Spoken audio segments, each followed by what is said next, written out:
Hey, this is Steve Dimmick, Python freelancer looking for gigs. I did a little presentation a while back about a nonprofit I was working with that was having problems with bots scanning their website and causing excessive CPU usage. We ended up finding that it was a misconfigured SEO bot actually that was causing the issue rather than some malicious bot that was out there scanning the event calendar as supposed. And I just wanted to go through a couple architectural changes that we did to make this more robust. It's still not quite where I would like it to be, but you have to deal with clients on these things. Sometimes a client doesn't want to go that next step until they actually see the benefit or the need for doing that. So I'll show you what I mean here. So initially, to find the problem, we kind of did it like this. It was an ad hoc kind of solution.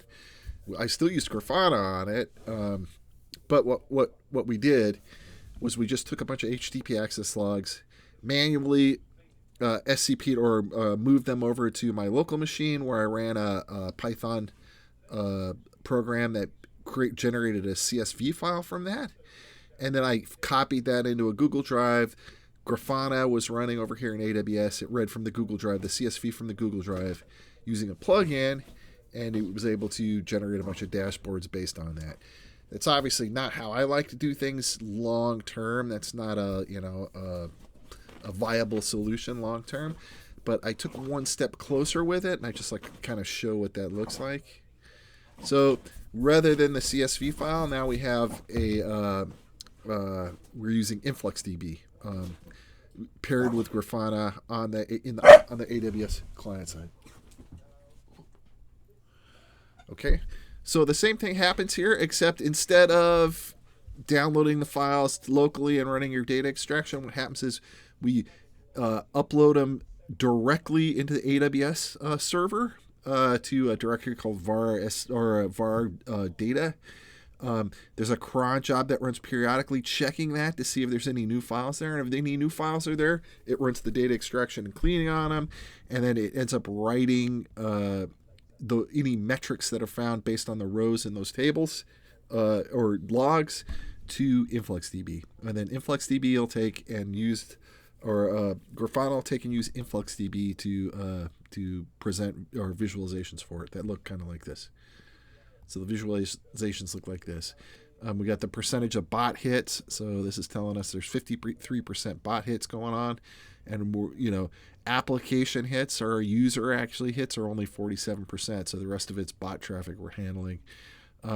We give like a yellow, orange, red, green type of color scheme on this gauge.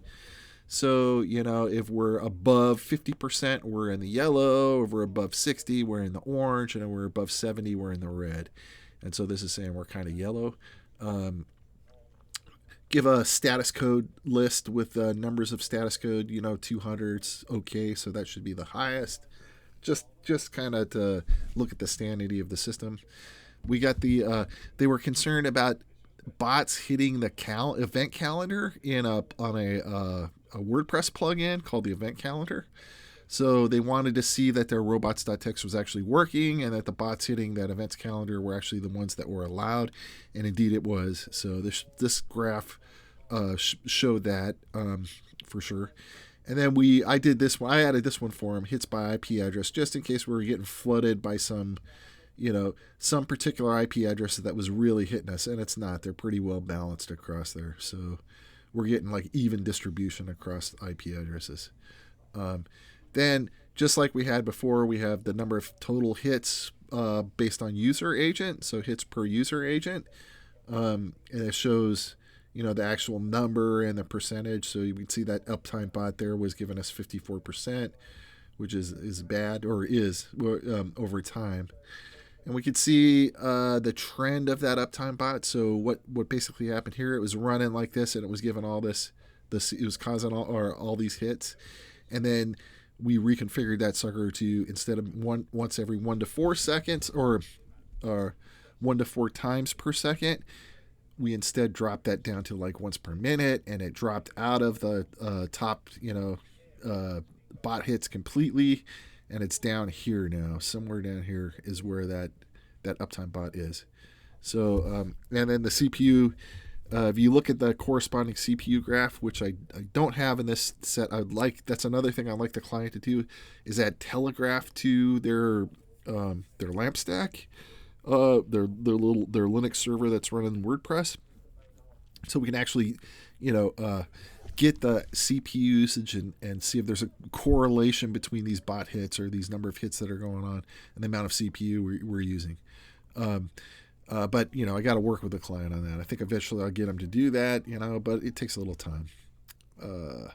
This is response size, basically just showing, rather than just raw hits, the amount of data we're returning per hit. And as you can see, again, that was dominated by the better uptime bot again, 39% over the last month or so. And then hits by bots. So this takes out everything that's not a bot. There's a Python user agent library you can use to, and it'll tell you these type of things like whether, whether or not it's a bot that's originating the request or not. So it's showing 85% is that better uptime bot. So that was a very high number. And then the same trend graph, just with all of the non-bots eliminated from it again. And then the response size by bots as well. So we can really see which bot is causing the difficulty. And it was that one. The CPU dropped considerably. It's like well in the green now. The client's issues with that are no more. So it was a good working relationship. And I got to do some stuff with Grafana, AWS, like it shows. Grafana ran in AWS, so I got to do some stuff with AWS. I got to do stuff with Grafana and InfluxDB. A lot of good fun. I would like to automate this SCP process, so we go and poll that WordPress, every so often, and drag down these new HTTP access logs.